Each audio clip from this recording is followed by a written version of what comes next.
की इस वीडियो में मैं आपसे बात करूंगी most important question answer from chapter metals and non metals. Activity based questions NCERT, CBSE, ICSE board, हर एक बोर्ड में 10th क्लास में पूछे ही जाते हैं। तो चलिए स्टार्ट करते हैं। You have been given a hammer, a battery, a bulb, wire and a switch. आप कैसे बताओगे कि जो गिवन सैंपल है वो मेटल है या नॉन मेटल है? आपको यूज़ करना है हैमर, बैटरी, बल्ब, स्विच और वायर का। आपको डिस्टिंग्विश करना है गिवन सैंपल ऑफ मेटल्स और नॉन मेटल्स के बीच में। चलिए सबसे पहले देखते हैं। हमें गिवन है एक इक्विपमेंट का नाम है हैमर, और इस हैमर को यूज़ करने का पर्पस या उद्देश्य का क्या है? हम लोग ये देखेंगे कि जो गिवन सैंपल है वो ब्रिटल है या फिर मैलिएबल है। ब्रिटल है मतलब क्या सैंपल इजीली टूट जाएगा, या फिर सैंपल को हैमर करके उसकी जो है वो शीट्स बनाई जा सकती हैं। जैसे आप लोग देखते हो आयरन शीट्स होती हैं, आयरन की बकेट्स बनती हैं, ठीक है। आयरन की जो शीट्स हैं वो मकानों के ऊपर डाली जाती हैं। तो हम लोग चलिए देखते हैं। Substances break into the pieces. जब आपने हैमर किया सबस्टांस को तो वो पीसीज में टूट गया, it means it is brittle. और जो चीज़ ब्रिटल होती है वो क्या होती है? वो होती है नॉन मेटल्स। नॉन मेटल्स की प्रॉपर्टी है कि non metals are brittle, they are liable to broken easily. वो जल्दी टूट जाती है। तो इसका मतलब जो गिवन सैंपल टूट गया हैमर करने के बाद तो वो एक नॉन मेटल है। चलिए अब देखते हैं। अब हमने फिर से हैमरिंग की और हमने देखा कि सबस्टांस ने एक शीट की शेप ले ली। इसका मतलब गिवन सबस्टांस मैलिएबल है। Malleable is the property by which A substance can be changed into sheets on hammering.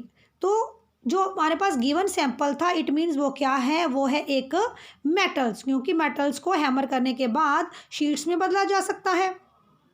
तो हैमर का यूज़ करते हुए ये देखते हुए कि चीज़ की शीट बन जाएगी या उस सैंपल को तोड़ा जा सकता है, तो हम ये बता सकते हैं कि जो गिवन सैंपल है वो एक मेटल है या फिर नॉन मेटल है। अब हम लोग यूज़ करेंगे बैटरी, बल्ब, वायर और स्विच का।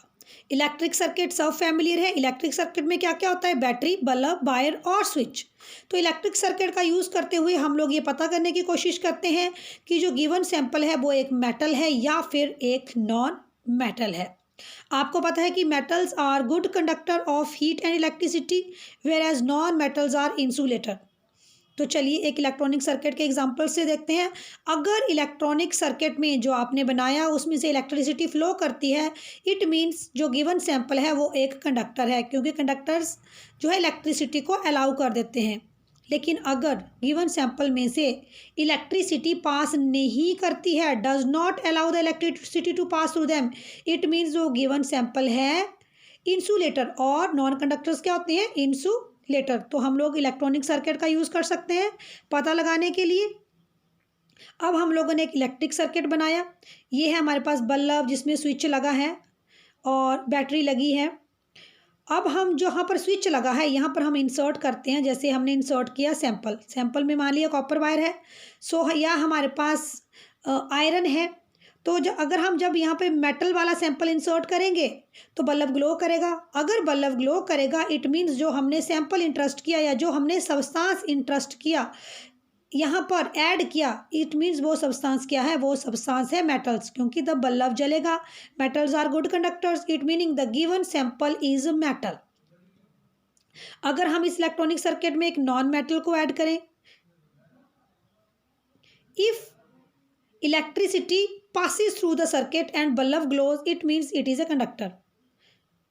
अब हम कैसे पता लगाएंगे कि गिवन सैंपल नॉन मेटल है?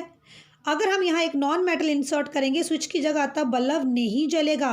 और अगर बल्ब नहीं जलेगा इसका मतलब गिवन सब्सटेंस क्या है? Non metal. और अगर बल्ब जलेगा इसका मतलब गिवन सब्सटेंस क्या है? एक मेटल।